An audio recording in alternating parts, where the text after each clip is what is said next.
You're the clerk they sent down from higher? Good. Sit there, keep the watch journal, and do not touch a thing on my floor. This is a war room, not a help desk. Colonel Grant DeSantis did not wait for an answer. He had already turned back to the screens. 48 years old, 26 of them in uniform, and he ran the division main command post the way some men run a kitchen at the height of dinner. Loud, certain, allergic to anyone who did not already belong. The woman in the doorway said nothing. She had run rooms that made this one look like a quiet office. She did not tell him that. The main command post of the 4th Infantry Division filled 3 tiers under a low ceiling at Fort Calvert. 6 wall screens carried the common operating picture: friendly blue, enemy red, a warfighter exercise running into its 40th hour. Radio nets murmured from 11 positions. Battle captains leaned into their consoles. Somewhere, a printer chewed paper. The whole room had the particular smell of burnt coffee and recycled air that every command post on Earth shares, and the particular friction of a staff that was 3 days from a change of command and pretending it was not. The woman crossed to the rear table he had pointed at. Plain travel clothes, a dark jacket, gray slacks, flat shoes, a tablet, a visitor badge that read, Observer, Higher Headquarters in block letters, and named no rank. She set down a paper cup, sat with her back to the wall, and in one slow sweep she read the room. It took her about 4 seconds. The fight on the screens, the gaps in it. The major at current operations who was half a beat behind his own brief. The fuel report that did not match the convoy clearance, and the man at the center of it all. 1 bad minute from losing the tempo and not knowing it yet. She opened the watch journal. She did not write any of that down. A unit icon on the southern screen was stale. Last position report 20 minutes old. The timestamp quietly bleeding orange, while everyone watched the part of the map that was moving. Nobody called it. She noted the time in the journal in a small, exact hand and underlined it once. Around her, the floor argued about a phase line. Sergeant Major Jacob Delgado came down the center aisle with 2 coffees and the unhurried walk of a man who had stood in rooms that were actually on fire. 47 years old, 26 years in. He had a habit, worn into him over 3 real deployments, of reading people before he read the map, because the map had never once lied to him, and people did it daily. He clocked the observer at the back table without breaking stride. Back to the wall, hands still.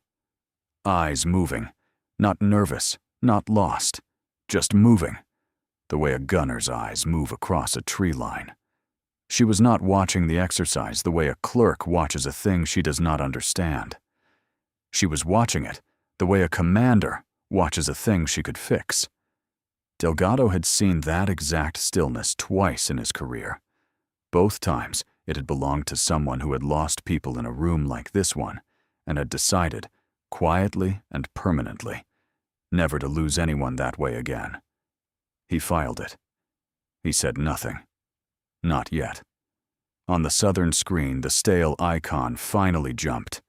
A unit that had been reported in one valley was suddenly, on paper, 800 meters from where the staff thought it was.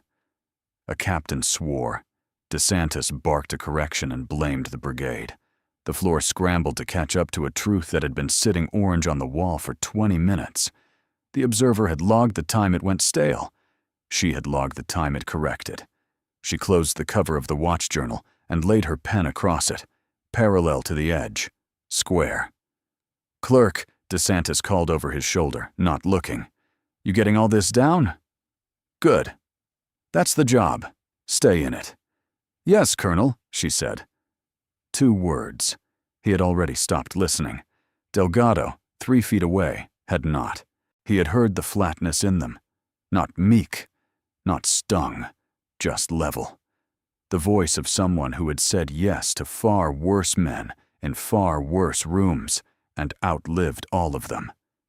The exercise ground on. The screens bled red and blue. The staff fought a war that did not exist with the total seriousness of people being graded. And at the back table, a woman in civilian clothes kept the only honest record in the building and waited, the way the patient ones always wait, for the room to show her who it really was. She did not have to wait long. Rooms always tell you. The loud ones tell you fastest. She uncapped the pen, made one more small entry, and capped it again. The first quiet mark on a man who did not know he was being read. Behind her, Colonel DeSantis told a joke about the help desk, and the floor laughed because he was the one with rank, and the woman they were laughing past was the most dangerous person in the building. The screens glowed, the nets murmured, and the morning that would change all of it was still 4 days out, gathering somewhere over a dry, gusting county none of them were watching. The friction came at 1300 hours, the way friction always comes, sideways, over a number. A brigade in the simulated fight reported it could not make a closure timeline. Fuel, the staff said. Movement, the staff said. The current operations major pulled up a logistics slide, and the floor began to argue consumption rates, the way tired people argue, loudly and from memory and wrong. "We don't have the numbers in front of us, sir," the major said. "Best guess, 90 minutes before that battalion's combat effective at the objective." 40 minutes, said the woman at the back table. "Not 90. Check the convoy clearance." She had not raised her voice. She had not stood. She had simply said it, the way you tell someone the time, and gone back to her journal. The floor stopped. DeSantis turned, slow, the way a man turns when furniture talks. "Excuse me. Your fuel math is right, and your timeline is wrong," she said. "You're moving them on the long route in your head. The convoy clearance opened the short one at 12:40. 40 minutes. Maybe 38. A captain checked. The room waited. The captain's face did the thing faces do when the cheap seats turn out to be right. A small, unwilling recalculation. "Clearance opened at 12:40, the captain said quietly. "Short route's good. It's 40 minutes, sir." 38, Sloan said to the journal, not to him. "You'll lose 2 on the choke point at the bridge. Plan 40. You'll be early. Early is fine." The captain wrote down 40. He did not argue with the 38. Something in the way she had said it, without heat, without flourish, the way a person states a fact they have already lived, had taken the argument out of the room. For 1 full second, nobody said anything. 11 radio nets murmured into the silence. Then DeSantis laughed, short and flat, and reached down to pick the moment back up off the floor where she had said it. "Lucky guess from the cheap seats," he said. "That's why we wargame people. So the operators catch what the clerks stumble into. Eyes on your log, observer. Leave the analysis to the ones who do this for a living." "Yes, Colonel." He covered the save as his own read and moved the floor along. He did not see what it cost the room to watch him do it. She did. She watched the current operations major's jaw tighten and let it go. She watched a young specialist at the tracking console glance back at the rear table, with something that was not quite gratitude and not quite alarm. She watched, and she logged, and she said nothing, because saying things was not yet the job. At the sergeant major's table, Jacob Delgado ran it back. He had heard the correction. More than that, he had heard how she gave it. She had not made anyone wrong. She had handed the major the right answer in a way that let him pick it up himself. And then she had absorbed the colonel's joke without a flicker, because the answer mattered to her, and the credit did not. Delgado had seen that exactly twice in 26 years. Both times it had been a commander who had learned, the hard way, that a room full of frightened people will follow calm faster than it will follow rank. A clerk wanted to be right out loud. This woman wanted the convoy to make its timeline. Those were not the same animal, and Delgado knew which one he was looking at. During a lull, he walked the center aisle, picked up the watch journal off the rear table as if checking the log, which was technically his job, and read it standing up. It stopped him.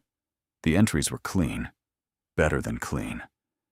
She had logged the stale icon to the minute, the correction to the minute, the fuel timeline, a comms gap on the fire's net nobody had reported, and the exact second the brigade's report had gone orange on the southern screen. It read less like a clerk's journal and more like an after-action review, written in real time by someone who already knew which moments would matter when the graders pulled the tape. She had also logged something none of the staff had touched, a single line near the bottom in that small exact hand. Wind. Side monitor. Red flag advisory. County. Building.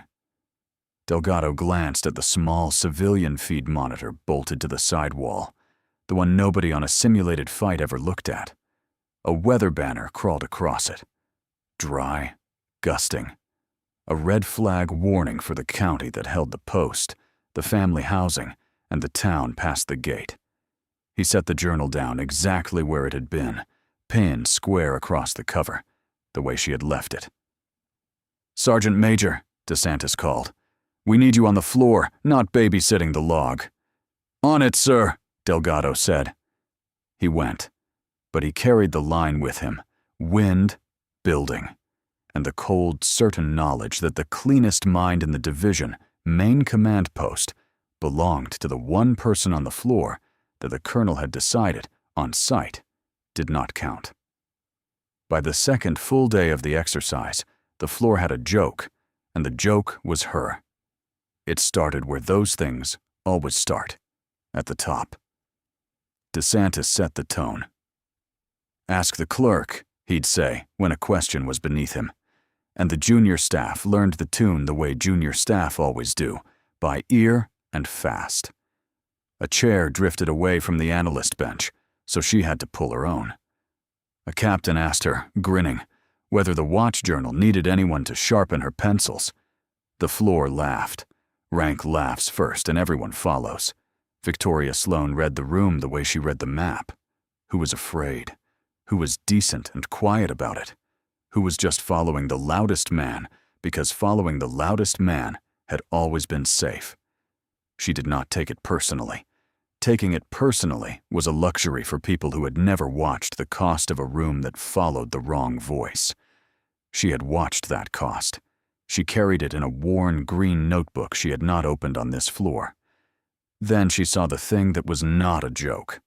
2 friendly units, tracked on 2 different graphics, converging on the same restricted box. The fires overlay had a zone going hot in 90 minutes. The maneuver overlay had a company walking straight into it. In the simulation, it was points and pixels. In the world the simulation was supposed to teach, it was a blue-on-blue. Friendly fire, a fratricide, men killed by their own guns because 2 slides disagreed and nobody compared them. She raised it once, precisely. To the current operations major, low, so it cost him nothing in front of the room. "Your fire's graphic, and your maneuver graphic disagree," she said. "You've got a company tracking into a zone you're about to make hot. Somebody's in the box who shouldn't be." The major hesitated, and DeSantis, who heard everything that might make him smaller and nothing that might make him better, came in over the top of it, loud for the room. "I'll tell you what disagrees," he said. "Your pay grade and your opinion. We deconflict by the book on this floor, observer, and the book doesn't have a chapter for backseat driving from the log table. Write it down. Let the grown-ups fight the war." "Yes, Colonel." She wrote it down. The exact time. The 2 graphic versions. The zone. The company. She did not argue. Arguing was not the job, and besides, she had already done the only thing that mattered. Because 3 consoles over, Specialist Nora Pell had heard all of it. Pell was 23, 8 months on the tracking desk. Young enough to still believe the loudest rank was usually right, old enough on this specific floor to have started, quietly, to wonder. She had watched the clerk be right about the fuel timeline. She had watched the colonel take it. And now she pulled both graphics up on her own screen, side by side, hands a little unsteady, and compared them the way nobody had told her to. They disagreed, exactly the way the clerk had said. Pell did not announce it. Announcing it meant a fight she would lose. Instead, she did the quiet, correct thing. She fixed the graphic, pushed the maneuver track out of the hot zone, and resent it clean, so that when the zone went hot in 90 minutes, there would be no company in the box. Then she glanced back at the rear table. Once, the way you glance at someone whose homework you copied and got right. Sloane gave her a single level nod. Nothing more. No smile, no wink, no acknowledgement that would draw a colonel's eye to a specialist who had just quietly overruled him. Just a nod that said, "Good. That's the job. Keep doing it when it's hard." It was a small thing, that nod. It was also the most senior officer in the building, though no one knew it yet, telling a 23-year-old specialist that she had done the one thing the whole machine was supposed to do and almost never did. She had let the truth matter more than the rank that disagreed with it. Pell would remember the nod for the rest of her career. She did not yet know why it would matter so much. She only knew that it had steadied something in her, and that she would check her own work again tomorrow, no matter who told her not to. Then Sloane went back to her journal and her flat, unreadable calm, and let the room think it had won. If you have ever watched the right call get shouted down by the loudest rank in the room, watch the person who was actually right swallow it, and the person who was actually wrong take a victory lap. Then you already understand exactly what this channel is about. And you already know it is not over. Stay with her. The ones who absorb it quietly are almost never the ones who lose, because the box stayed empty. The zone went hot at the 90-minute mark, with no friendly company inside it, and not one person on the floor, but a 23-year-old specialist and a woman they called a clerk knew how close it had come, or why it hadn't. DeSantis took being right about nothing as proof he was right about everything. He never knew. That was the thing about the loud ones. They so rarely did. Being wrong did not slow Colonel DeSantis down. Being shown wrong by a clerk in front of his floor did the opposite. It put a burr under him, and he did what men like him do with a burr. He reached for paperwork. On the morning of the third day, he gathered the staff for the shift brief and spent 30 extra seconds on the observer. "One housekeeping item," he said. "We've got a higher headquarters observer on the floor. She logs. She does not advise. She owns nothing on this floor and tracks nothing on this floor. If I see a staff officer taking notes from the clerk again, you'll be logging next to her. Are we clear? We do not run a war by committee. We run it by the chain." "Clear, sir," the floor said. It was a small speech. It was also a wall, built in public, brick by brick, around a person, and built, though he did not know it, around the only person in the room who could have saved him from the morning that was coming. The bricks were procedural, which made them clean.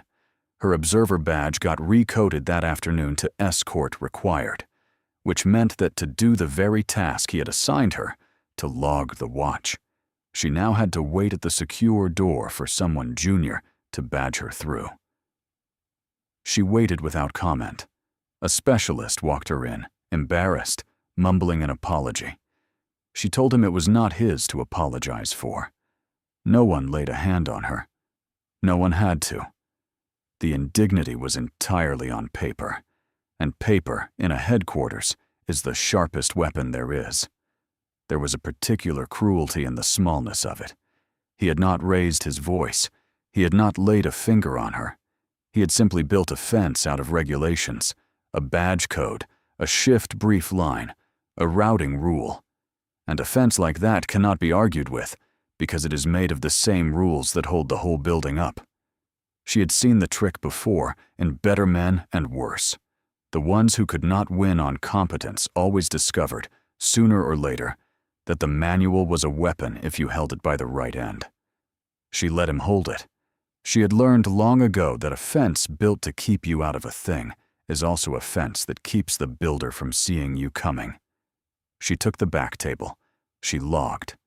And from the back table, sidelined and escort required, and owning nothing, she kept doing the one thing the floor could not recode. She read the fight better than the people running it. She watched the exercise tempo build toward its scripted climax on the final morning. She watched DeSantis lean into the simulated fight with the total focus of a man who needed this graded exercise to go well 3 days before he handed the staff to someone new. And she watched, alone, the thing none of them were tracking, because it was not on the exercise net, and it would not be graded. The real weather. The civilian feed on the side monitor had stopped being a banner and started being a warning. The red flag advisory had upgraded. Sustained winds out of the west at 25 knots, gusting to 40. Humidity in the single digits. A line on the map the staff never looked at, because the staff was fighting a war in a country that did not exist, while the actual sky over the actual post turned into a tinderbox. They were winning a war that did not exist. She was the only one in the building reading the one that did. She marked it in the journal. The wind shift, the gust front, the timing, the only true thing logged on the floor that hour. She thought about the housing area 2 miles west of the headquarters, the elementary school, the town past the gate, the training range to the south, where live aircraft flew real sorties, whether or not a warfighter exercise was pretending the world away. She closed the journal cover. Pen square. And she did the arithmetic she had spent a career doing, the arithmetic the loud ones never learned.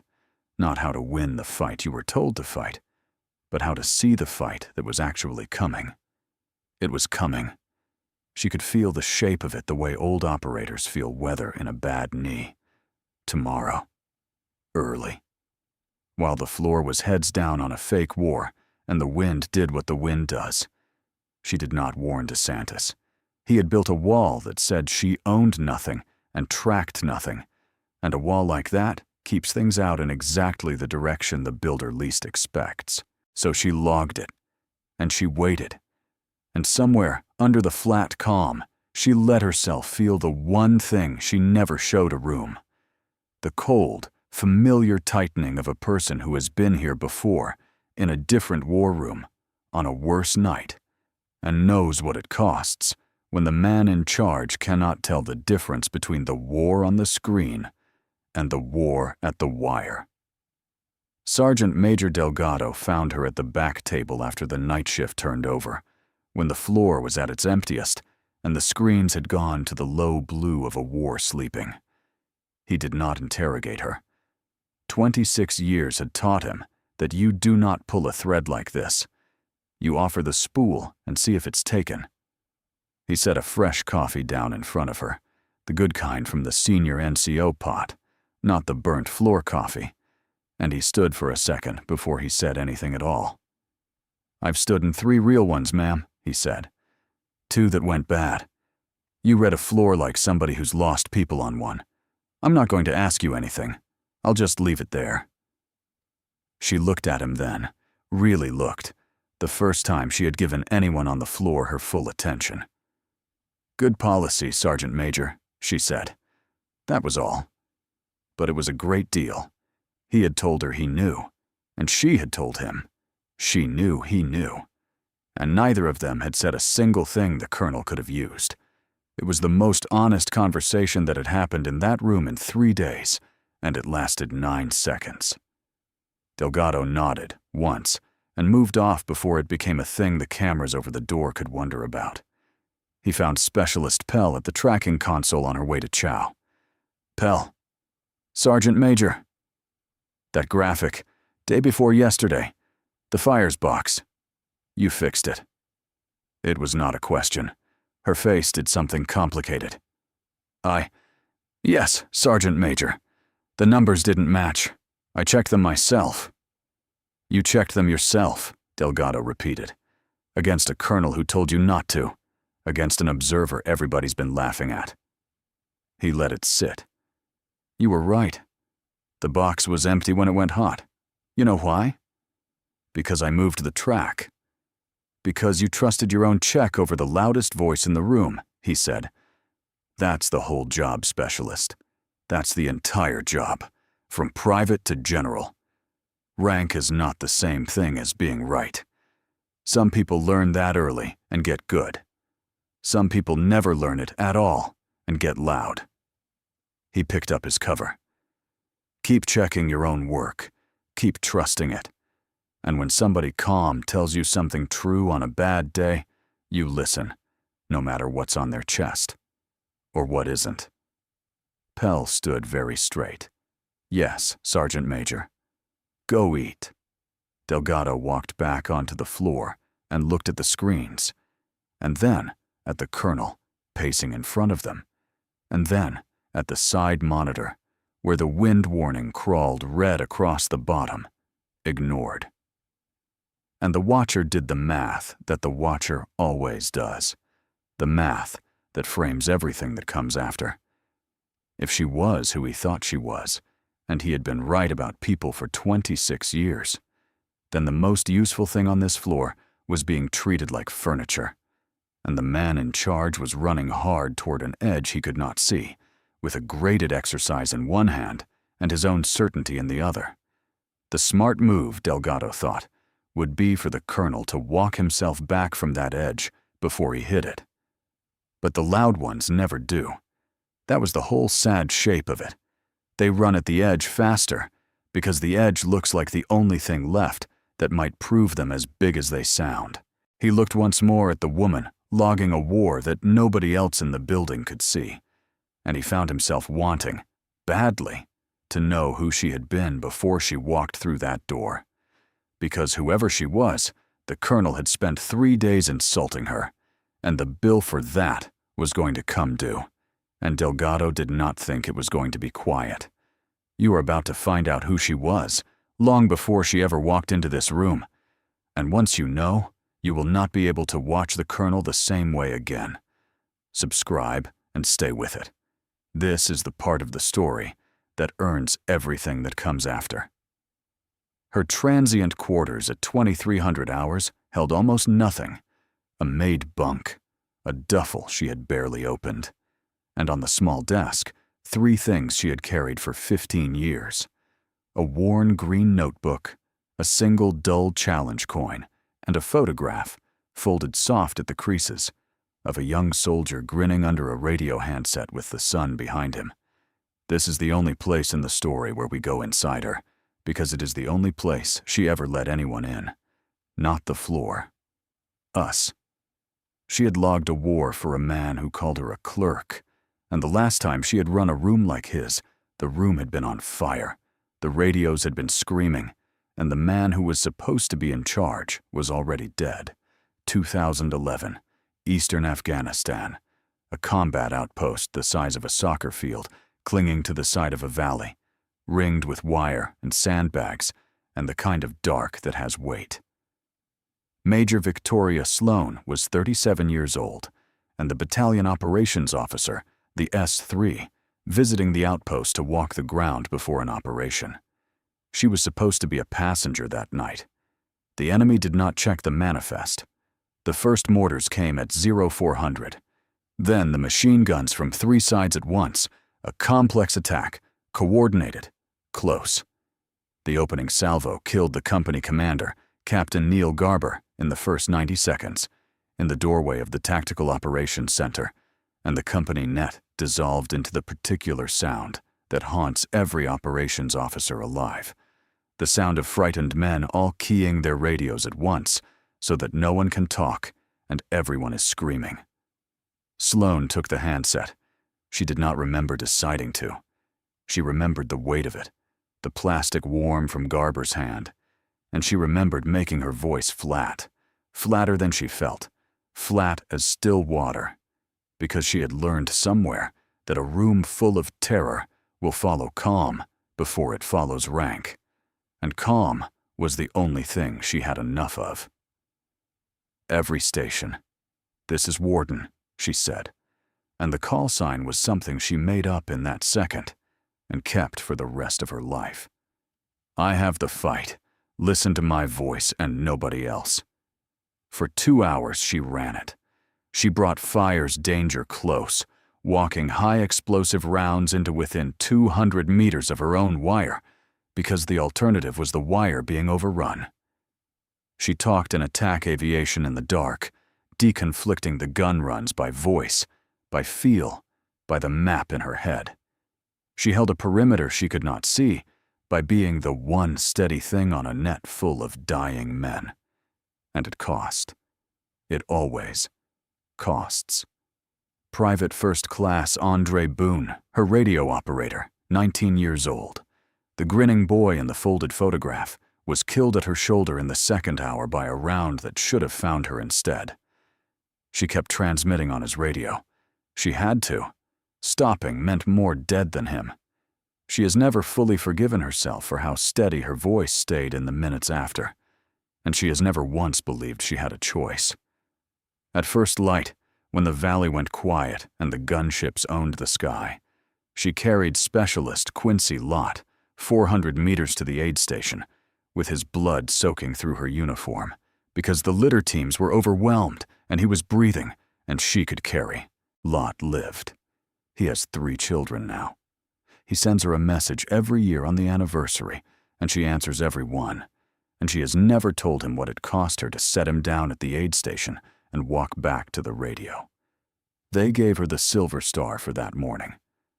The citation is 4 paragraphs long and says almost nothing true.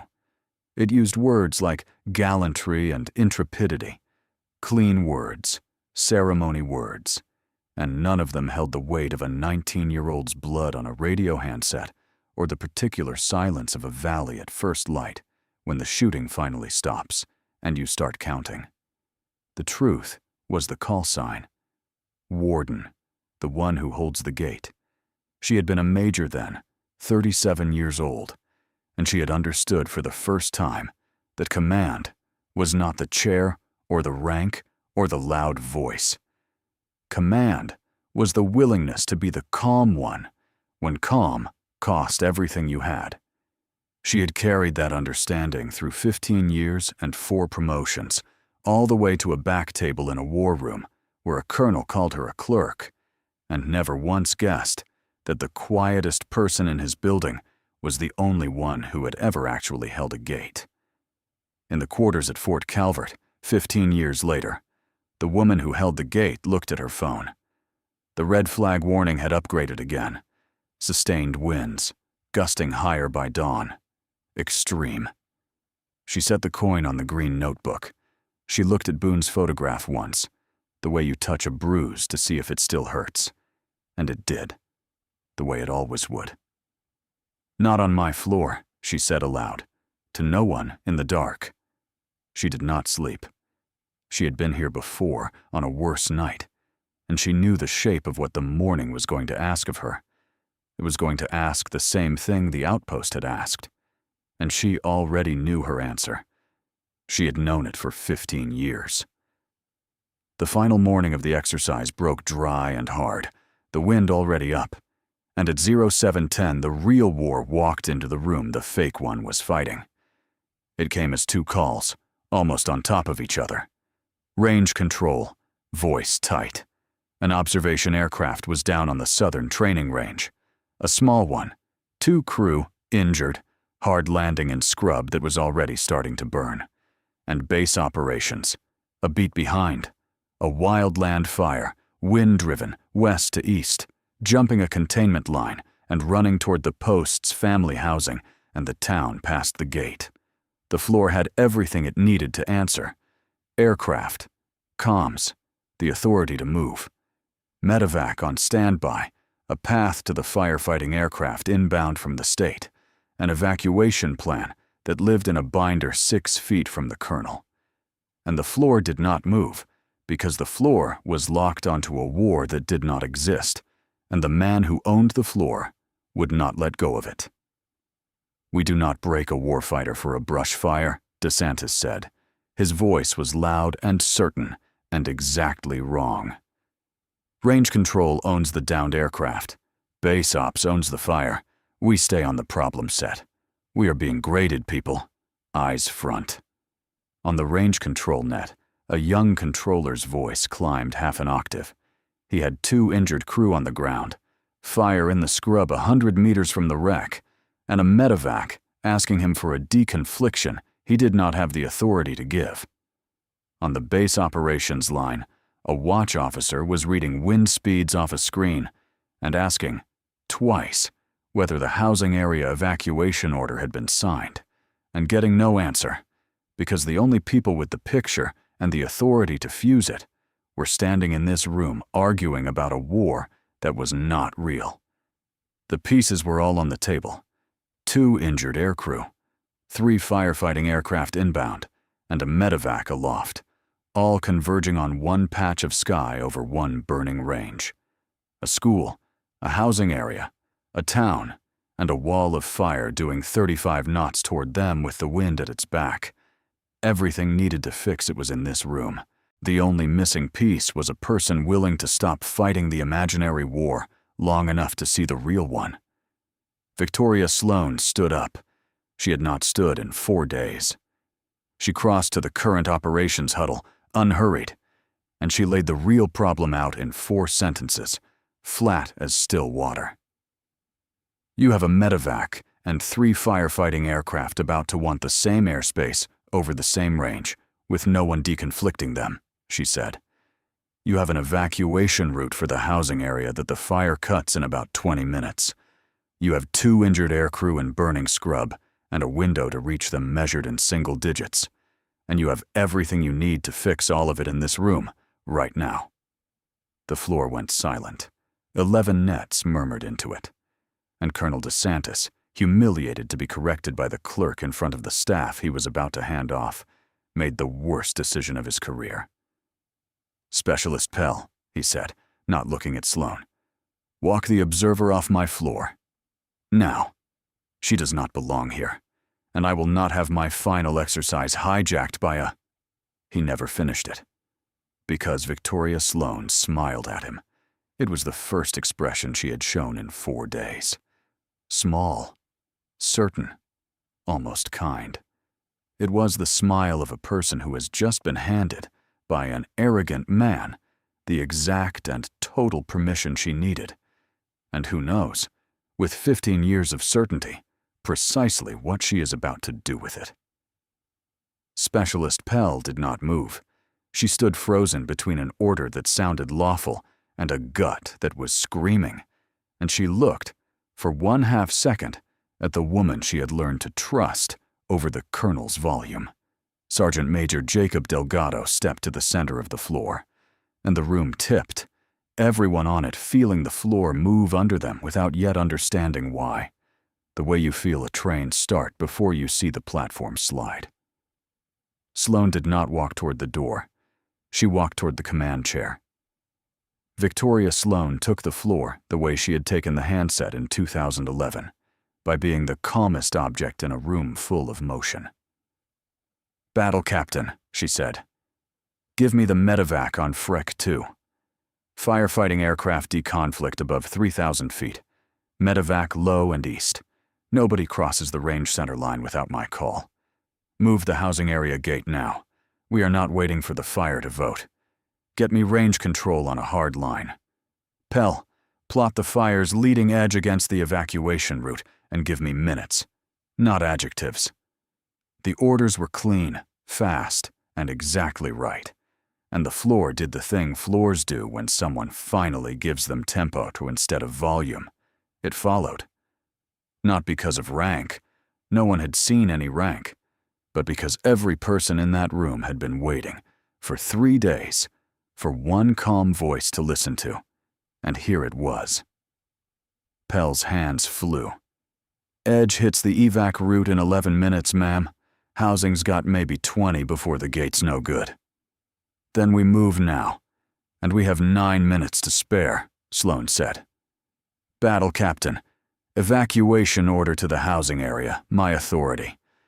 Medevac, you are cleared to the downed aircraft, low and east. Fire tankers are high and west. You will not see each other, and that is the point. The range control net came back, steadier now that someone on the other end sounded like they had done this before. Medevac's asking who's deconflicting, ma'am. They want a name. Tell them Warden has the airspace, Sloan said, and the word came out of her without thought, 15 years old and worn smooth. Center line is mine. Nobody crosses it without my call. Push the tankers their run-in heading and hold the medevac 30 seconds. I want the first tanker's smoke down before that bird crosses the line so the pilot can see what he's flying into. Pell, when that gate clears, I want the school bus convoy out the north gate, not the west. West is into the smoke. North gate aye, Pell said, already typing. Convoys rolling. 30 seconds. The first tanker laid its line. The medevac crossed low and east, under a sky the firefighting aircraft owned high and west, and the two never saw each other, exactly as she had said, because that was the entire point. Tempo flattened around her. The panic drained out of the room, and competence rushed in to fill the space, and Specialist Pell worked to the calm woman at the center of the floor, and not to the colonel standing rigid at the edge of it. That was when the recalibration happened. Quiet and total. Sergeant Major Delgado came to attention. He brought his hand up in a salute that was 26 years exact, and he said one word, and the word carried across the whole floor. Ma'am. The side door opened. Major General Walt Drummond walked in, the outgoing commanding general of the 4th Infantry Division. 2 stars, the man whose chair Sloan was 3 days from taking, and he took in the floor in a single glance. The crisis, the calm, and the woman in civilian clothes running it from the center. On the wall, the higher headquarters video tile resolved, and a staff officer at Corps read the line that closed the trap. Incoming Commander, 4th Infantry Division, confirmed on station. The battle captain's voice cracked the room open. Attention in the command post. The commanding general. The floor came to attention. Not a spectacle.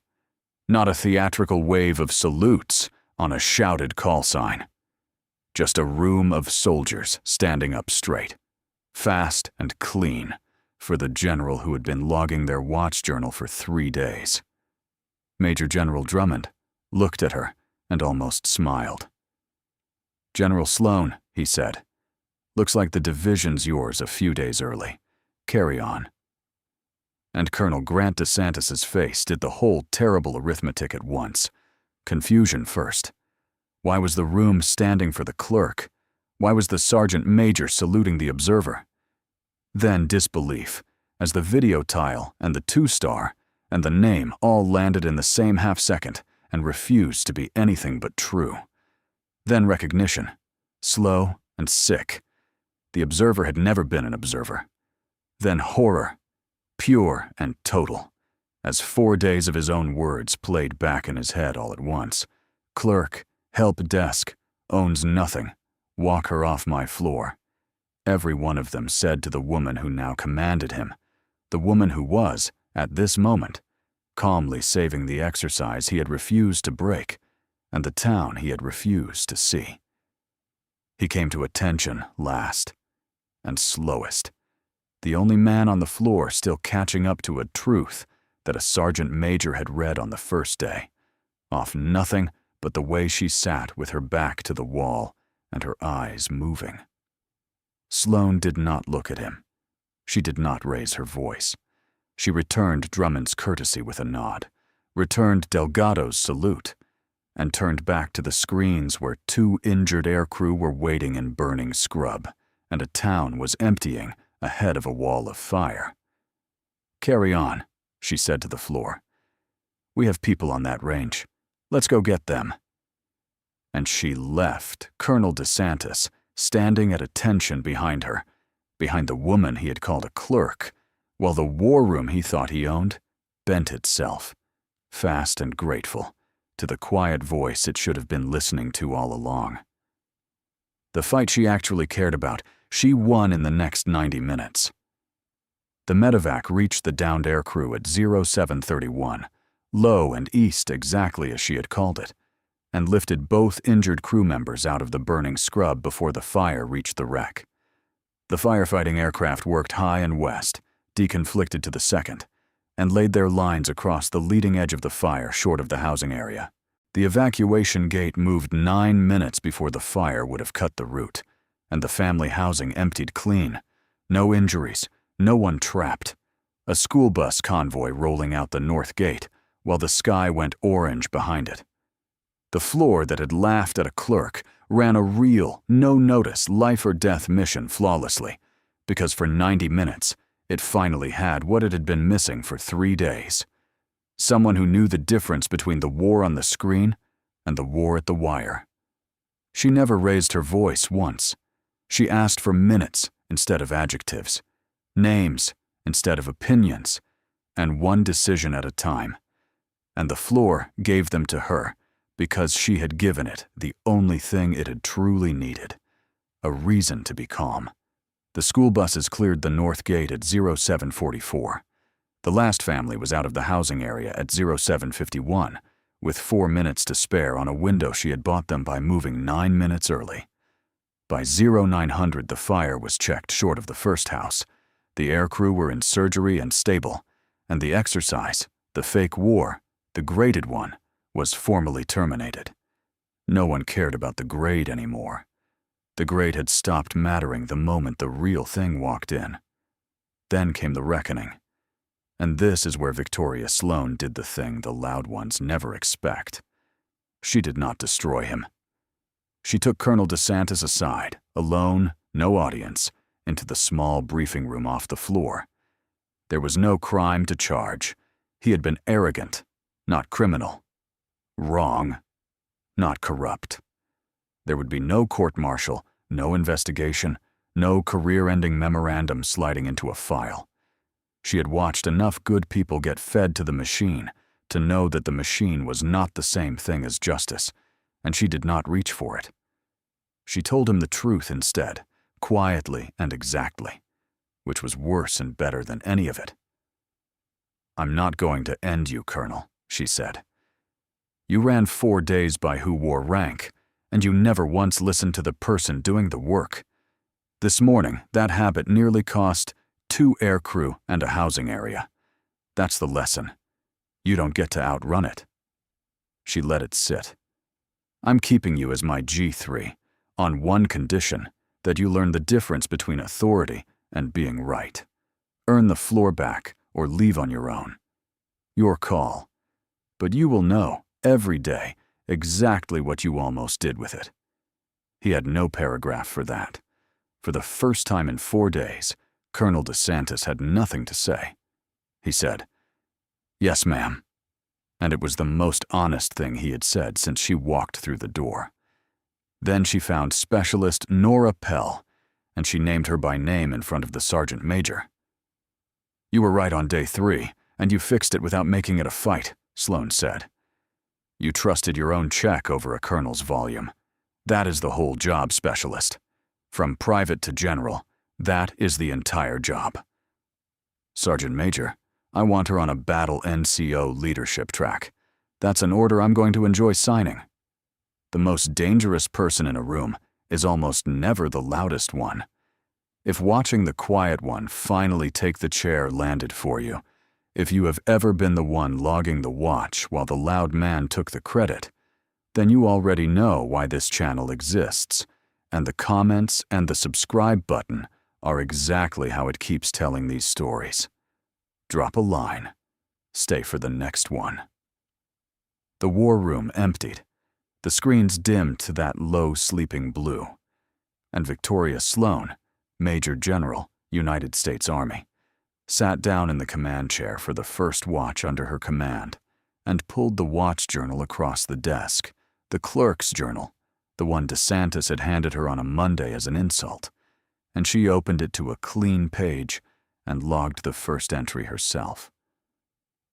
The time, the date, 3 words in a small, exact hand. Commanding General assumes command. No phone. No coded message. No far-off theater waiting in the dark.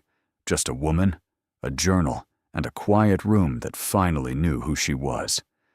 She had been handed that journal as an insult on a Monday. She kept it, on a Friday, as the first honest record of her command. She capped the pen and laid it square across the closed cover, parallel to the edge, the way she had laid it down 4 days before when no one in the building knew her name. Outside, the wind was dropping. The fire was out. The town was whole. Every soldier carries a story that few ever hear. Listen with your heart. Thank you for staying and watching. Subscribe to Honor Tales for more.